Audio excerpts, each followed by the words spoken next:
Bismillahirrahmanirrahim. Assalamualaikum warahmatullahi wabarakatuh.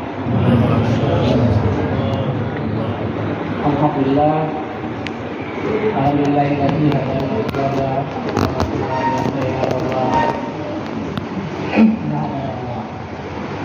asyhadu an la ilaha illallah wa asyhadu anna Muhammadar Rasulullah. Allahumma shalli ala Muhammad wa ala ali Muhammad.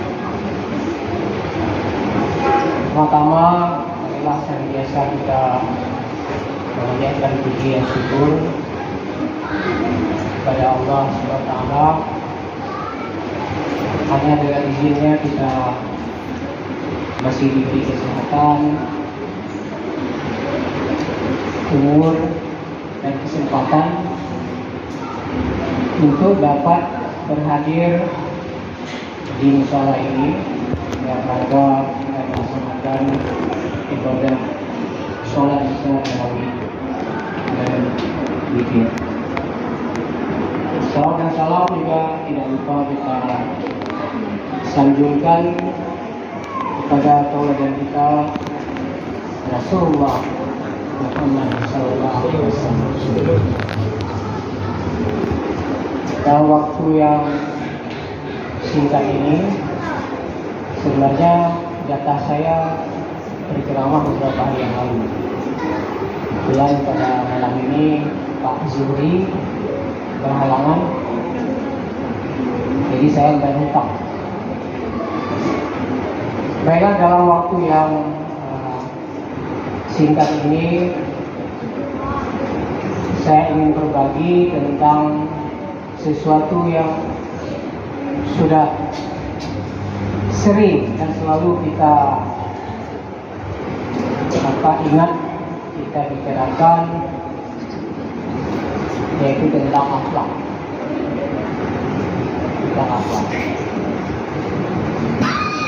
Nah, kalau kita lihat definisi atau batasan pendidikan. Pendidikan itu ada 3 unsur, ada 3 komponen. Yang pertama adalah pendidikan tentang atau disebut aspek afektif, bukan efektif ya, afektif. Itu adalah aspek tentang sikap. Nah, inilah hubungannya dengan akhlak. Yang kedua, komponen pendidikan itu adalah aspek kognitif, disebut kognitif. Ini adalah aspek tentang kita belajar mengetahui, ya, memperoleh ilmu pengetahuan. Yang ketiga adalah yang disebut dengan aspek psikomotor. Psikomotor ini berkaitan dengan keterampilan, ya, kemampuan kita mengerjakan sesuatu, ya, keterampilan. Jadi 3 aspek ini, yang pertama adalah tentang attitude, sikap, akhlak, ya, atau moral. Yang kedua tentang ilmu pengetahuan, yang ketiga tentang keterampilan. Nah, kalau kita lihat apa yang berlangsung, ya, di dalam proses, ya, pendidikan, baik itu pendidikan di sekolah, ya. Nah, karena pendidikan itu bukan hanya di sekolah, ya. Pendidikan sekolah itu kan disebut pendidikan formal, ya. Tapi sebenarnya pendidikan itu juga ada yang disebut dengan pendidikan informal. Informal itu ada di dalam keluarga, ada di dalam lingkungan, ya, dalam masyarakat. Nah, itulah yang membentuk, ya, pendidikan itu, yang 3 aspek. Tapi aspek yang pertama itu sering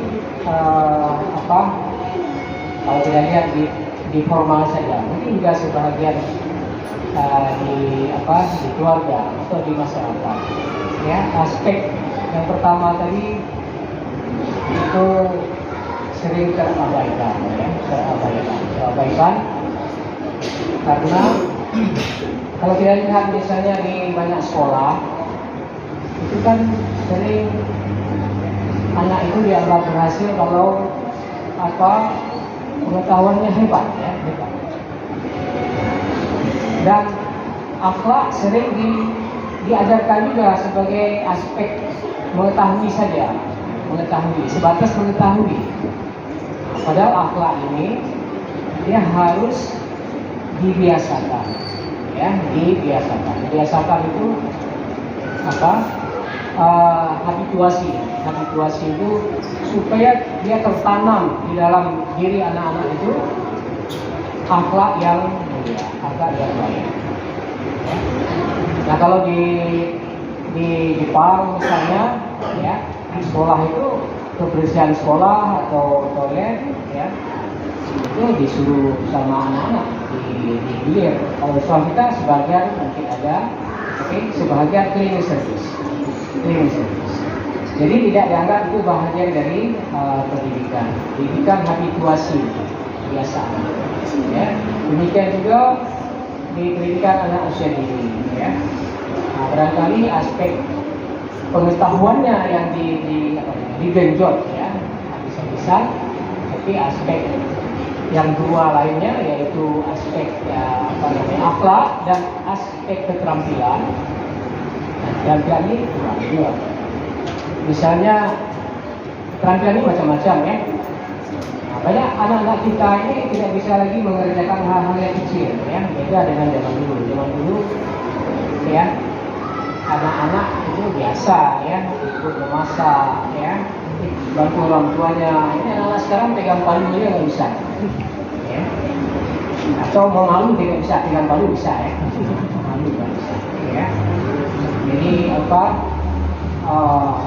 palu sendiri, lapang gerok, ya, atau lapangnya terbang. Itu karena apa? Keterampilan psikomotoriknya tidak ada. Nah, kembali kepada aspek yang pertama tadi, yaitu aspek sikap. Ya. Nah, kalau kita bicara akhlak itu luas sekali. Ya, luas sekali. Nah, sebenarnya Rasulullah pada awal kerasulannya itu, ya, bersabda, "Idama buistu bikamima makarimah akhlak." Ya, sesungguhnya aku ini diutus untuk menyempurnakan akhlak. Nah, kenapa kita selalu di dalam mukadimah, ya, ceramah mengatakan, ya, menyampaikan salawat dan salam kepada Rasulullah yang telah membawa kita, ya, dari alam jahiliyah. Alam jahiliyah itu alam yang tidak beradab, tidak berakhlak, kepada alam yang penuh dengan ilmu pengetahuan. Sehingga ilmu pengetahuan ini juga termasuk tentang akhlak. Nah, lebih jauh sebenarnya kalau kita terjemahkan, akhlak itu juga akhlak kepada Allah. Jadi akhlak kepada Allah itu, ya, alhamdulillah, itu tentang iman dan takwa. Ya. Tapi hablum minan nas, yaitu hubungan sesama manusia, itu juga adalah bahagian dari pendidikan. Dan kalau itu gagal, ya berarti visi misi Rasulullah, ya, membawa umat manusia ini dari alam jahiliyah ke alam yang penuh dengan akhlakul karimah dan ilmu pengetahuan, tidak berhasil, ya. Padahal Rasulullah itu, ya, sangat sangat ingin umatnya itu, ya, berhasil, ya. Walaupun mungkin zaman itu kita belum ada, ya, belum ada. Tapi Rasulullah berpikir jauh ke depan, dan itu yang sangat dikhawatirkan. Dan dalam Al-Quran juga disebutkan, ya,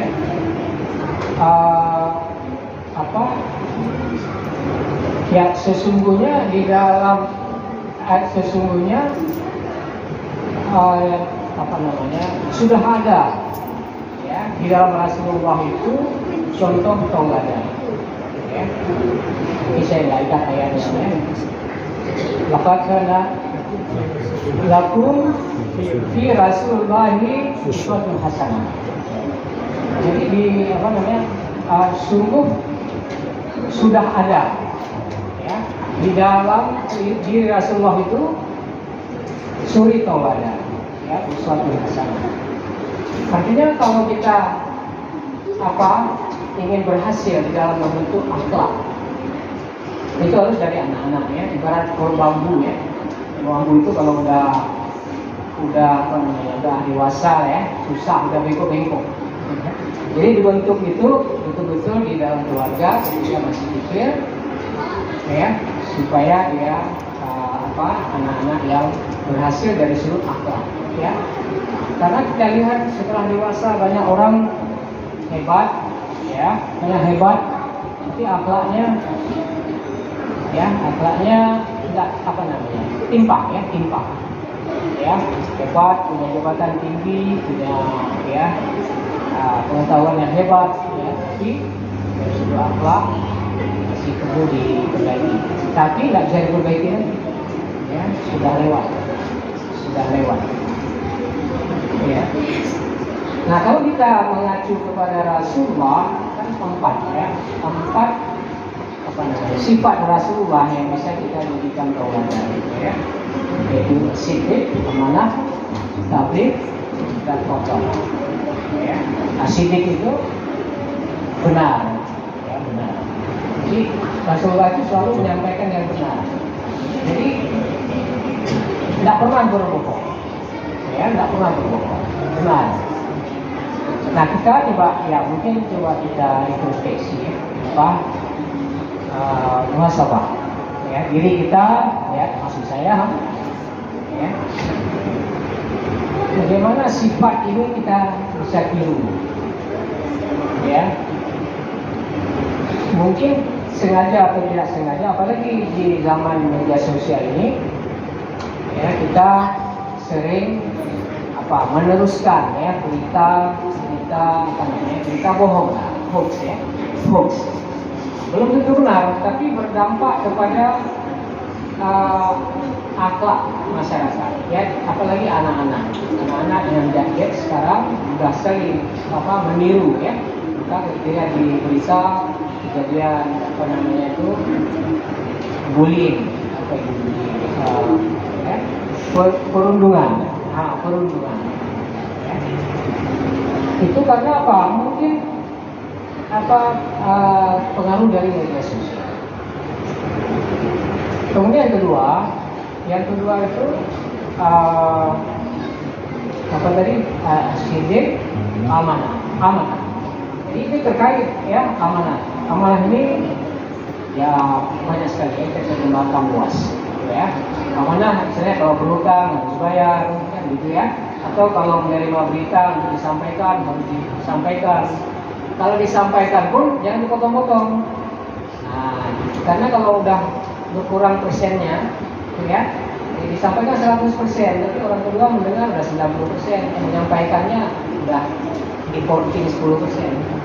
Nanti disampaikan lagi terus-menerus. Kalau media sosial itu dalam menit kebohongan itu menyebar ya, sesuatu yang tidak benar. Ini amanah. Kemudian yang ketiga, tabligh ini menyampaikan ya.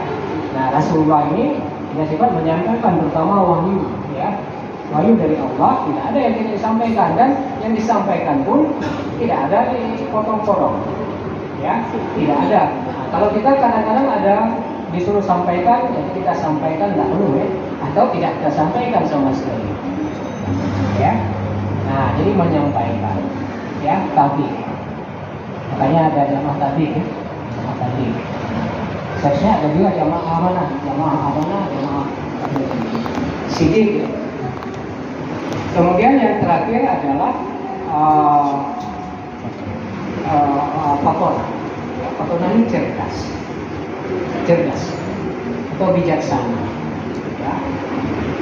Nah, bijaksana, cerdas itu terkait cerdas pun bukan cerdas dalam pengertian tadi. Kalau pendidikan dari 3 itu, aspek pertama sikap, ya, kognitif, pengetahuan, kemudian keterampilan. Ya, bukan hanya cerdas dalam pengertian kognitif atau mengetahui, ya, tapi cerdas juga dalam bersikap, bijaksana dalam bersikap. Ya, nah ini sifat Rasulullah yang ya, 4 itu sebab yaitu sidik, amanah, tadi dan keamanan. Nah, terakhir kembali kepada pendidikan tadi, yaitu 3 aspek pendidikan. Saya kira ini menjadi perhatian terutama pendidikan di dalam keluarga, ya, pendidikan di dalam lingkungan. Banyak sekali kita lihat, ya, kalau kita berakhlak semestinya, ya, itu semua kita amalkan, ya, tidak lagi orang yang kueh, atau kalau orang membuang sampah sembarangan. Karena selalu kalau sampah, saya selalu bicara sampah, ya, karena di mana-mana kita lihat plastik, ya. Sampah selalu kita sampah untuk urusan saya. Nah, jadi urusan saya makan, sampah itu urusan orang lain. Tapi sebenarnya sampah itu urusan kita, ya, sampah itu urusan individu. Harus, ya, kalau anak-anak di Jepang atau di negara barat, kalau dia makan sesuatu ada bungkus masuk kantong dulu, tidak lempar di jalan, ya. Jadi mengumpulkan sampah baru dia buang. Nah, mestinya begitu, ya. Dan tuntunan Rasulullah sebenarnya kalau kita ikuti semestinya, ya. Jadi hal sebagusnya kita perkuatlah ya aspek pendidikan yang pertama itu akhlak. Kemudian yang ketiga juga, kalau yang pertama itu hebat, kita kalau di mahasiswa IPK-nya tinggi, ya. Kalau di nilai NEM-nya tinggi, ya. Tapi yang pertama dan yang ketiga tadi, ya, sikap, kemudian keterampilan, ini kita mengkhawatirkan, ya, generasi ke depan. Ya, di Singapura orang sekarang susah. Kenapa? Kalau di sana kan pertama mahal, kemudian tukang-tukang itu ya nggak ada, orang dari Indonesia, ya. Jadi orang-orang tua itu sudah makmur, uangnya banyak. Bukan masalah uangnya banyak, tapi orang kerjanya nggak ada. Nah, sehingga itu keahlian fisikomotorik tadi, karena mereka lahir di keluarga yang udah mampu, ya, mereka sekarang baru merasakan ketika mereka sudah tua, kalau putus bola lampu itu nggak bisa diperbaiki, nggak bisa, hal kecil di rumah tangga, ya, itu menjadi tuahan. Dan di Singapura ini ada satu pendidikan juga ini, ya, perbaiki yang hal yang kecil tadi, sifatnya keterampilan yang diperlukan itu diri. Barangkali waktunya sudah lewat. Terima kasih, semoga ada manfaat yang dari kita. Saya pilih wabillahi taufiq wal hidayah. Wassalamualaikum